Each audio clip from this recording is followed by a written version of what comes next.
আমার তো ছোট সংসার। ছোট সংসারের বউদের তো কোনো কাজ করতে হয় না। সারাদিন পড়ে, পড়ে ঘুমাই।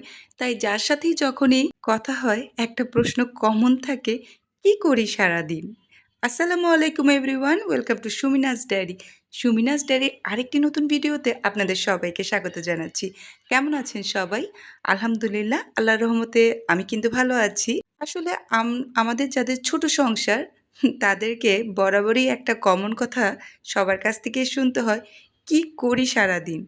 এবং অনেকেই তো যখনই যোগাযোগ করা হয় দেখা যায় ১ম প্রশ্ন থাকে, "কি করি?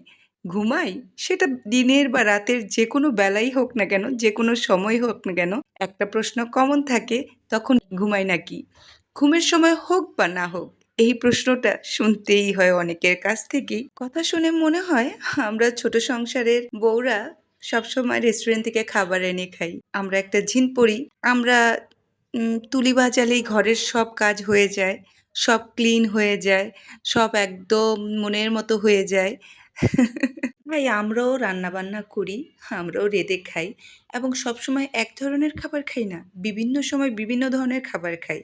দিনের ৩ বেলাই দেখা যায় ৩ ধরনের রান্না করি এবং আজকে যা রান্না করেছি তা কিন্তু পরের দিন আর রান্না করা হয় না। অন্য ধরনের খাবার রান্না করা হয়। ঠিক আপনাদের মতনই। আর এই মজাদার, মজাদার খাবারগুলো রান্না করতে যেয়ে কিন্তু আমাদেরও সময় যায়, পরিশ্রম করতে হয়। আমাদেরও না রান্নাঘরটা ক্লিন করতে হয়। আমাদেরও থালা-বাসন জমে, যেগুলো ধুতে হয়। আমরাও না বাথরুম ইউজ করি, যেগুলো আমাদের ছোট সংসারের বউদেরই ক্লিন করতে হয়। আমাদেরও না প্রতিদিন ঘরের প্রতিটা ফার্নিচার সহ আমরাও না জামাকাপড় পরি। সেগুলো না নোংরাও হয় এবং ধুতেও হয়। ঠিক আপনাদের মতনই। এবং এই যে মাঝে, মাঝে বিভিন্ন ধরনের কাজে আপনারা ব্যস্ত হয়ে যান, এই ঝামেলা, ওই ঝামেলা, এরকম না আমাদেরও থাকে। কিন্তু আপনারা অনেকেই মনে করেন যাদের ছোট সংসার তাদের কোনো কাজই থাকে না এবং আমাদেরও না কিছু ব্যক্তিগত কাজ থাকে। আমাদেরও না নিজের কিছু প্রফেশনাল কাজ থাকে যেগুলোতে অনেক সময় দিতে হয়। আমরাও না পরিবারের বিভিন্ন সদস্যদের বিভিন্ন সময় বিভিন্নভাবে সময় দিয়ে থাকি এবং তাদের বিভিন্ন সমস্যায় সহযোগিতা করি বা তাদের পাশে থাকি। আসলে মেন কথা হলো যার স্বভাব যেমন সে কিন্তু সেটা করবেই। আপনি ছোট সংসারের হন বা বড় সংসারের হন। যার বলার স্বভাব, অন্যকে কষ্ট দিয়ে কথা বলার স্বভাব, সে বলবেই।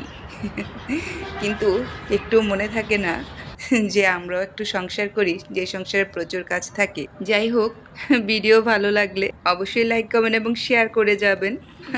আপনাদেরকে সাথে আজকে এই কি বলে একটা সুন্দর কথা শেয়ার করলাম। কারণ এই কথাটা আমি অনেকবার শুনেছি।